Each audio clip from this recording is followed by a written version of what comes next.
He preferido no utilizar el PowerPoint más que nada porque creo que a veces en estos foros, y mucha de la gente repite, solemos caer en un error que es hacer preguntas que no aportan nada, pero que parece que nos dan tranquilidad psicológica, ¿no? Es decir, ¿a qué tipo de interés financiáis? No sé, dentro de 5 años, cuando tengas el terreno en la licencia y tal, hablamos, no sé cómo va a estar el Euribor dentro de 5 años, me parece que es una pregunta absurda hoy, pero entiendo que a veces cuando estás intentando incorporar gente a tu proyecto tienes que transmitirle como que está todo bajo control, entonces le tienes que dar un tipo de interés, ¿no? Entonces das uno.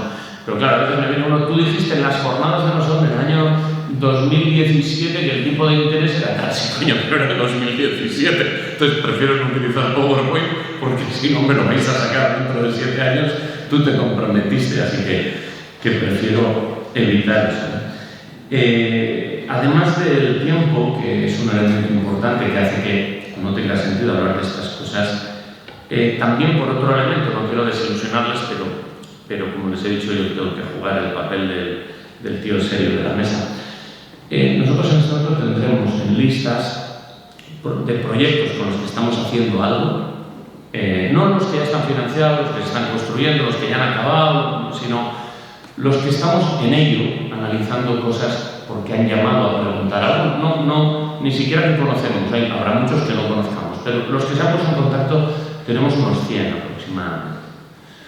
Nuestra expectativa es que en los próximos 5 o 6 años salgan el 30%.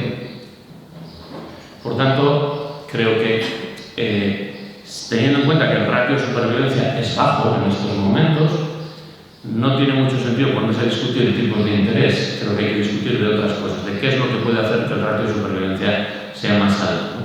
Y luego ya, sobreviviendo más, pues, porque comparto absolutamente lo que ha dicho Javier, ¿no?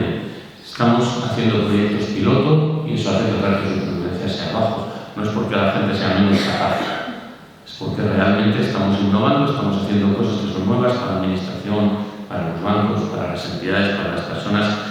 Y eso lleva tiempo para estandarizar. Cuando las cosas se estandarizan, suelen ser más fáciles y más capitalistas. No lo digo como una crítica, lo digo como un adjetivo. Pero la estandarización suele llevarnos hacia la sistemización de lo que hacemos y, por tanto, a la ocupación de espacios por parte de otros actores que son capaces de generar plusvalías en ese tipo de procesos, ¿no? Entonces, es lo que... a partir de ahí, tengo que decir que cada proyecto es un mundo, no solo es que haya muchos y que la supervivencia sea una u otra, y ante esos distintos mundos, yo como entidad financiera no me posiciono, yo tendré que analizarlos, yo tendré que analizar cuáles puedo financiar y cuáles no, en función de criterios no solo financieros, pero también financieros. Pues no entro, pues como ha hecho Javier, ¿no? Esto es un ecosistema y un poco de todo, pero dentro de ese de todo, cada de todo tiene consecuencias distintas desde el punto de vista financiero, que es en lo que me centraré. Y cada modelo es un mundo en función de quién lo integra, en cuanto a colectivos, por todas las características que quieran, económicas, de edades, de zonas geográficas, urbanos, lo que quieran. ¿Cómo se juntan? Es decir, ¿qué lleva a ese grupo a juntarse? No es lo mismo un grupo que se conoce previamente que un grupo que no es lo mismo un grupo que se junta con una idea clara, no es lo mismo un grupo en el que ya hay una especie de grupo promotor y luego buscan gente de relleno, e incluso grupos en los que no hay nadie, que también los he visto, ¿no? Esto es lo que en el Antón llamamos mariachis, es decir, se monta una cooperativa y ya encontraremos la gente, ¿no? Bien, porque las cooperativas sin gente, esto es una novedad, ¿eh? O sea, también he oído hablar en el mundo de las comunidades energéticas de cooperativas ya de mano. ¿Eso qué es? Yo te monto una cooperativa, te monto las placas, te monto tal, y cuando esté todo montado ya traemos gente. No es lo que se llama cooperativistas pasivos, es un nuevo tipo de cooperativismo absolutamente novedoso y disruptivo, ¿no? Pero tiene que ver con lo que les he dicho antes, cuando se puede estandarizar un espacio cooperativo, al final se acaba capitalizando y acaba convirtiéndose en otra cosa, ¿no? Insisto, que a mí no me va mal, yo al final soy un banco, yo vengo aquí a ganar pasta, ¿no? Es verdad que soy un banco sin ánimo de lucro, entonces tengo que retirar esto que he dicho. Bueno, vale, bien, pero me entiendo. Y luego también es muy importante en el modelo en qué administración pública se pone en marcha el proyecto. Es decir, Los mismos proyectos son posibles o no son posibles en función de qué administración pública hay detrás. Y esto es muy importante. Yo soy de Bilbao, es un erial Bilbao en esto, tenemos características buenas, pudiera ser que alguna regular, pero en esto no somos pioneros. Pero sí me preocupa un poco la barcelonización del modelo. Aquí no está la colada. De hecho, ni allí está la colada. Y a veces queremos copiar un modelo que solo es explicable por una ciudad y una alcaldesa y un director de vivienda. No es replicable el modelo. Entonces, cada vez que alguien me dice en otro sitio, pues en Barcelona, pues vete allí. Pero aquí no se dan las circunstancias, no hay cesión de suelo, no hay apoyo público, hay que buscar otro modelo. Lo digo porque estamos creando una doctrina de cómo se hacen las cosas que solo son posibles en Barcelona. Entonces, pues bueno, pues también la niña mal solo lo quieren ellos, ¿no? Pues esto es lo mismo, ¿no? Entonces, bien, perdonen que sea tan brusco, pero me parece importante porque hay que buscar modelos propios que sean factibles, no ensoñaciones que hacen que de estos 5 a 7 años mucho tenga que ver con esto. Hay mucha gente que se pasa la vida esperando una cesión de suelo público que nunca llega. Y esto es un problema. Entonces, es más ético decirle a la gente, tienes que trabajar un modelo privado, lo siento. Incluso desde tu ideología puede no ser razonable, perfecto, igual desde la mía tampoco, pero es lo que hay. No va a haber suelo público. Me han dicho que han mentido. Pero no te han mentido conscientemente. Ellos creen que sí, pero no son capaces. ¿No? Es la ventaja que tiene la derecha normalmente. No promete nada hace poquito. La izquierda promete mucho hace poquito. Entonces, nos frustra mucho más. Entonces, es mucho mejor ser conscientes de qué se puede hacer y qué no. Antes citaba Javi Zaragoza. Pues en Zaragoza salió una convocatoria, salieron 3 parcelas. Una quedó desierta y 2 se ganaron por mariachis. Cooperativas vacías, nunca hubo gente, pues al final no se hizo nada. Entonces, también, por eso digo es importante el territorio, hay que generar base social, hay que generar dinámica, hay que generar proyectos sólidos antes de poner terrenos. Y acompasar todo eso no es nada fácil, ¿no? Tampoco para la administración. Entonces, sí que les pido, estoy de acuerdo con la apelación que hacía la compañera a la complicidad, ¿no? Tenemos que hacer este camino juntos, porque si cada uno va por su cuenta, no va a funcionar.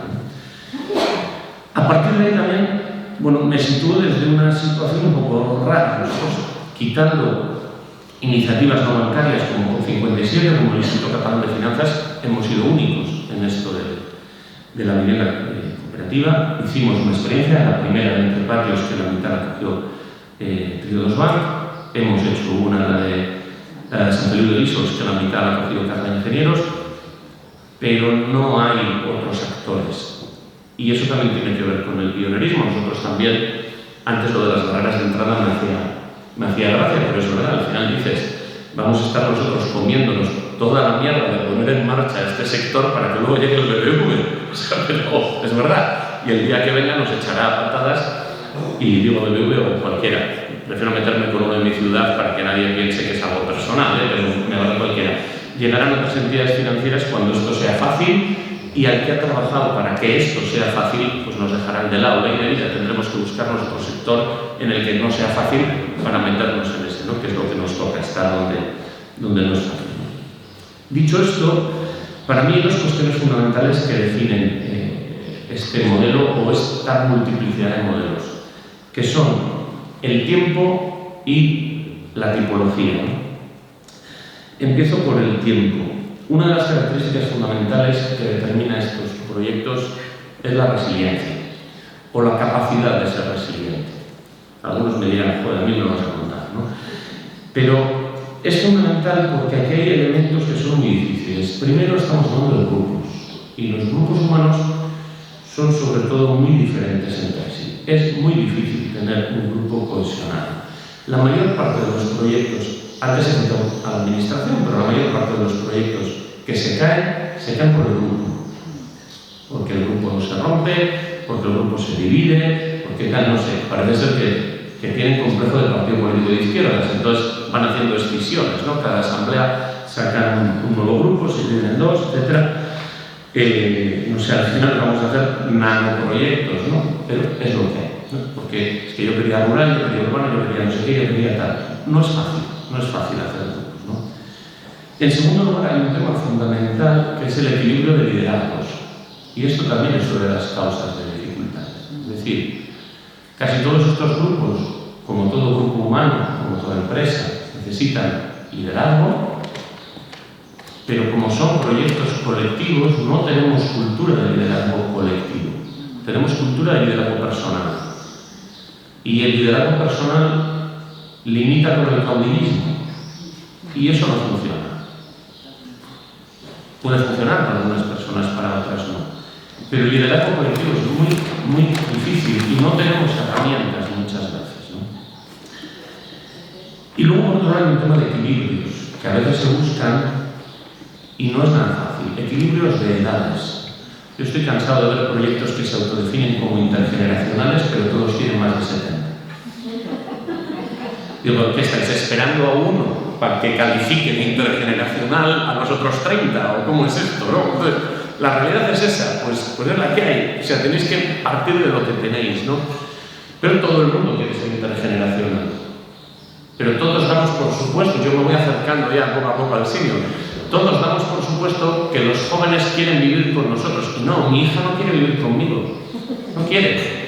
Quiere que le pague, que sí, que el dinero lo ponga yo, pero para que ella vive en otro lado. O sea, entonces, bueno, pues igual tenemos que aceptar eso. Digo de edad, pero hay equilibrios de edad, equilibrios de dinero, equilibrios económicos, que no son nada fáciles, porque las expectativas no son fáciles. Equilibrios de situación, hay muchas dificultades en proyectos, por si integramos o no, por ejemplo, elementos de discapacidad en el proyecto. Si integramos o no elementos de otras necesidades económicas, de todos los tipos, no es nada fácil. Cuantas más características cerremos, más tendemos a la retización del proyecto. Y por tanto se produce una dificultad a convertirlo en un gueto. Sí. Generamos una dificultad de futuro, porque una cosa es la comunidad inicial, pero cuando hay una edad, normalmente los bancos no nos tendemos a fiar de la gente de cierta edad, ¿no? No sé por qué hay una estadística que dice que van a palmar durante la vida del préstamo, ¿vale? Perdón, pero no sé tan burro, pero es lo que hay. ¿Esto qué significa? Que nos tenemos que fiar de la capacidad de generar relevo. Y la capacidad de generar relevo es incompatible con el reto. Cuanto más cerrado sea un colectivo, somos los amigos que íbamos en verano a no sé dónde, que nos conocimos en tal, vale, pues somos otros 12, no hay más. El día que uno se cansa, que haga guantazos, se pire, lo que sea, y haya que sustituirlo, ¿quién va a venir si no queda nadie más de ese grupo? O es un grupo abierto o es inviable la sustitución. Si es inviable la sustitución, solo puedes financiar a los que hoy están. No habrá nadie en el futuro. Por tanto, a partir de una edad no hay proyecto. Entonces, desde el punto de vista financiero, si lo ponen ellos a tocateja, se lo pueden pagar, ¿eh? O sea, doy por hecho que cada uno se puede pagar lo que quiera. Vale. Por lo tanto, eso en el tema del tiempo. En el tema de la tipología, para mí hay tres elementos muy importantes. Con esto no quiero decir que esté en desacuerdo con la presentación inicial. La presentación inicial, como debe ser, es ideológica.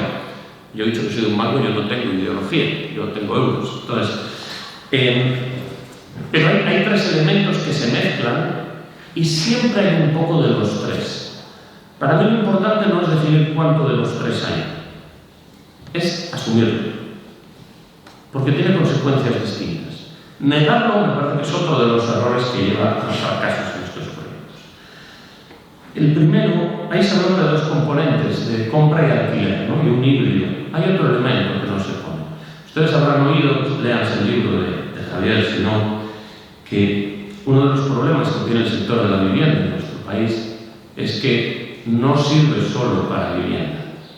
Es un bien de inversión. Y por tanto las reglas que... Por eso construir más no soluciona los problemas. Porque es como generar más fondos de inversión. Es generar un artículo sobre el que invierten holandeses. Entonces, a ver, espera, los que ustedes quieran, vamos. O sea,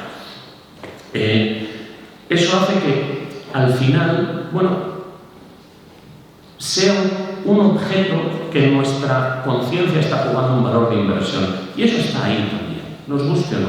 Entonces, hay que jugar entre esos tres elementos, el elemento inversor, el comprador y el del alquiler. ¿Cómo juega cada uno? Primero, el elemento inversor significa que hay gente que puede estar interesada en esto. Que dice, por ejemplo, hay un caso, no voy a citar todos los nombres, porque alguna característica puede parecer que a ustedes les parezca mal, entonces yo no quiero que parezca que hablo mal de nadie, ¿no? Salvo si hubiera guipuzcoanos, sí, eso me lo puedo permitir hablar más de ellos, ¿no? Bueno, esto es todo en primera persona. Quiero decir, puede haber gente, he visto algún cohousing donde no es obligatorio residir. Es decir, tú te haces socio, haces la aportación, pero luego dices, es que ahí me viene lejos. Yo no quiero vender mi casa actual, que está en el centro, e incluso yo todavía estoy bien como para ir a la cooperativa. Y entonces alquilo, mientras tanto. Y permiten alquilar. Por ejemplo, es un modelo. Esto que permite que haya gente diciendo, bueno, que hay que poner 300.000, los tengo, me interesa, garantizo una vivienda, la puedo alquilar, oye, perfecto. Perfecto, es decir, insisto, no hago un juicio de valor, digo, desde el punto de vista financiero, exclusivamente. Esto facilita la puesta en marcha del proyecto, reduce la necesidad de financiación, la necesidad de préstamo porque hay aportación a capital, exige que todas las aportaciones vayan a capital para que se pueda recuperar cuando alguien se marcha, fallece o se marcha, y es fácil que avance ese proyecto cuanto más peso tenga el valor inversor. Corren más estos proyectos, es lo que tiene que tener dinero y tener expectativas muy bajas. O sea, quiero decir, al final, dices, pues yo no quiero hacer 18 dinámicas a ver cómo elegimos el color de la fachada, si me da igual. O sea, el interés es, pongo 300.000, me llevaré 320, perfecto.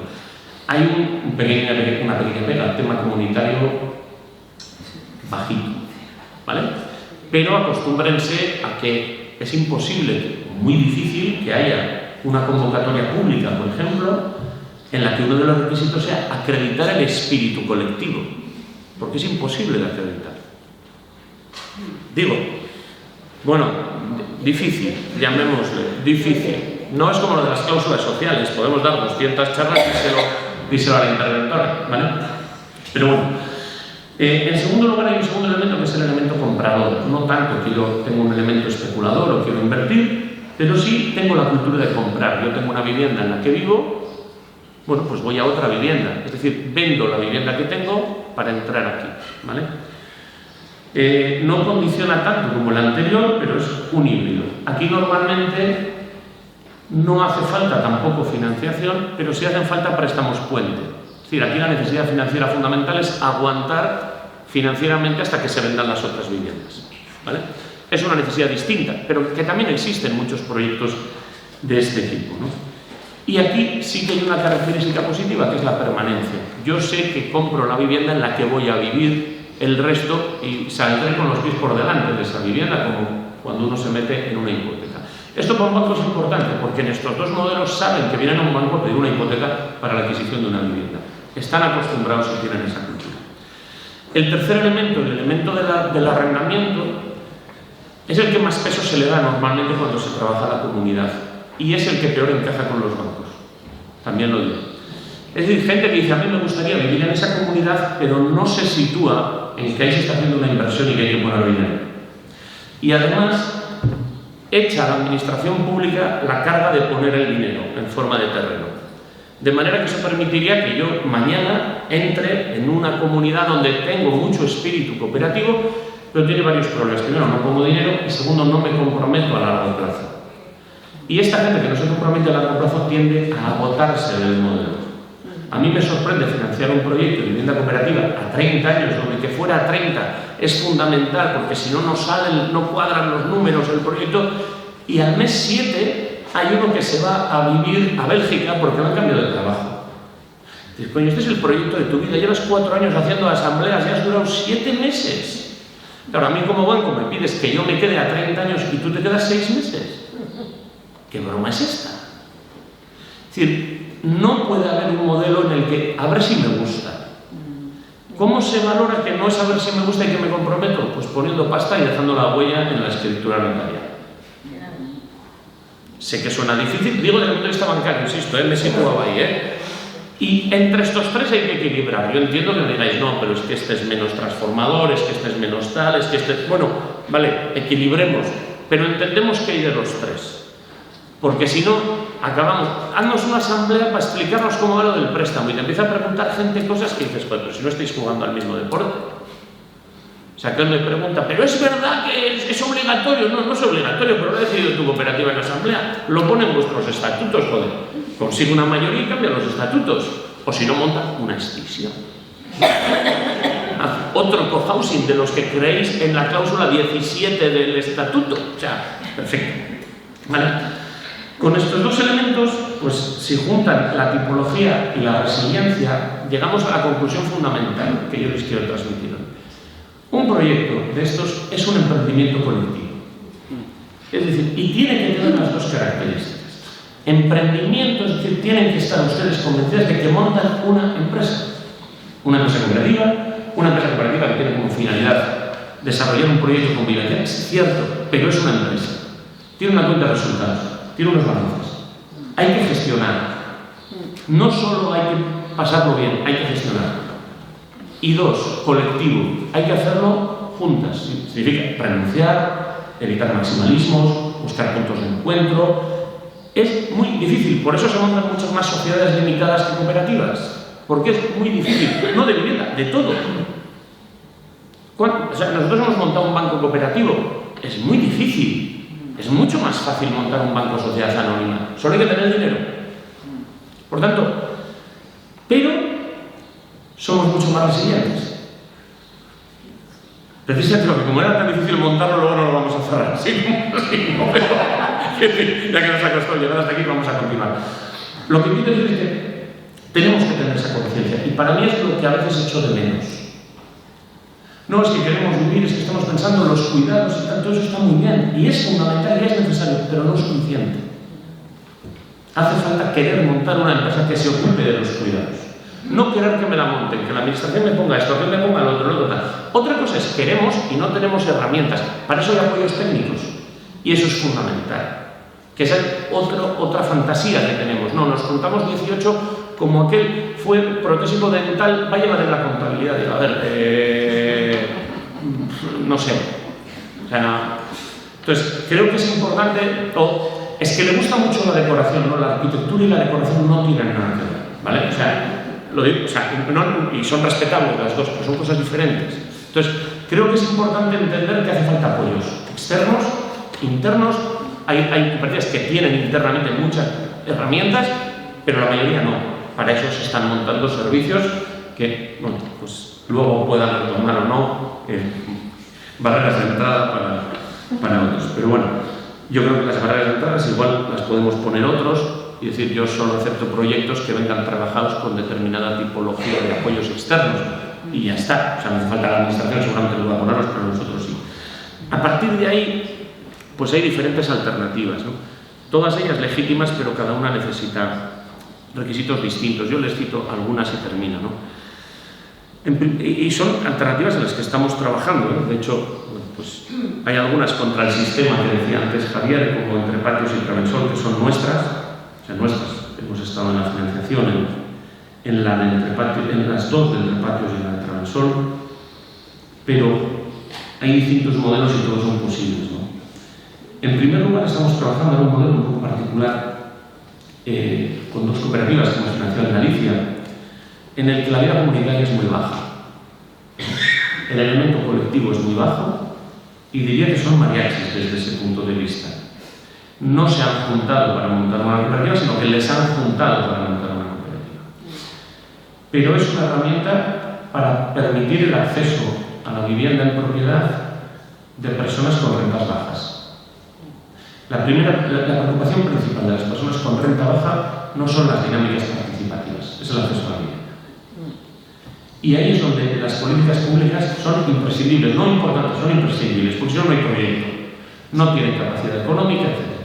¿Qué es lo que hemos hecho? Aceptar como aportación al capital del proyecto la subvención de la comunidad autónoma. Entonces, en este caso, en Galicia hay una subvención de un 30%, consideramos que esa es la aportación de los socios y socias, con lo cual, aportando 2.000 euros a la unidad convivencial, hemos aceptado que ya han cumplido con su aportación y nosotros financiamos el resto. Claro, para eso tiene que haber alguien que cubra. Por eso a mí no me gusta la medida esta de el ICO avalará el 20% para que te den el 100% de préstamos en vez del 80%. Pues si tú no aportas nada, ¿cómo vas a devolver el 100%? Si no has tenido capacidad de ahorro, vas a tener capacidad para una cuota del 100%. Entonces hay que conseguir que las cuotas sean más bajas, ¿no? Estamos llegando a proyectos en los que las aportaciones mensuales son de 500 euros por habitación, por espacios de 90 metros cuadrados con garaje y trastero en capitales de provincia. Es verdad que son Pontevedra y La Coruña, no están como estamos Euskadi, Cataluña y Madrid en ese porcentaje de crecimiento, pero me parece que eso sí es asequible, con una ventaja, que gente que está en debilidad, si dentro de 10 años sale de ahí, se va a llevar lo que ha aportado al capital y por tanto funcionará como una patrimonialización de esta gente, que también me parece un objetivo. En ese sentido estamos haciendo una prueba que no hemos hecho nunca, que sé que tiene agujeros éticos, pero cuando eres pionero intentas asumir que te vas a manchar de barro, porque para hacer cosas puras, que antes salía en la conversación, pues eso no avanza, ¿no? Entonces, vamos a financiar por primera vez a un promotor privado para la edificación en suelo de cesión de viviendas para alquiler social a través de la lista de personas en listas, en este caso del Gobierno navarro. Teníamos la duda de promotores privados o especuladores en estos, además todo el mundo dice, el sector de la construcción, estos son unos cabrones. Digo ya, pero el sector de la construcción, sin esos cabrones no vas a hacer nada. Si quieren nos quedamos todos en casa con un whisky en la mano haciendo charlas de estas, juego de campamento, sobre lo importante que es trabajar en el sector de la vivienda. Pero no hacemos nada. Entonces te tienes que manchar. Entonces, bueno, hemos aceptado mancharnos, es la primera. Vamos a ver hasta dónde nos salpican. El día que salgamos en la prensa digo ninguna más, ¿vale? No era lo que había que hacer. Pero preferimos equivocarnos y pedir disculpas que no quedarnos parados, ¿no? Por tanto, sí creo que hay una solución para la renta baja.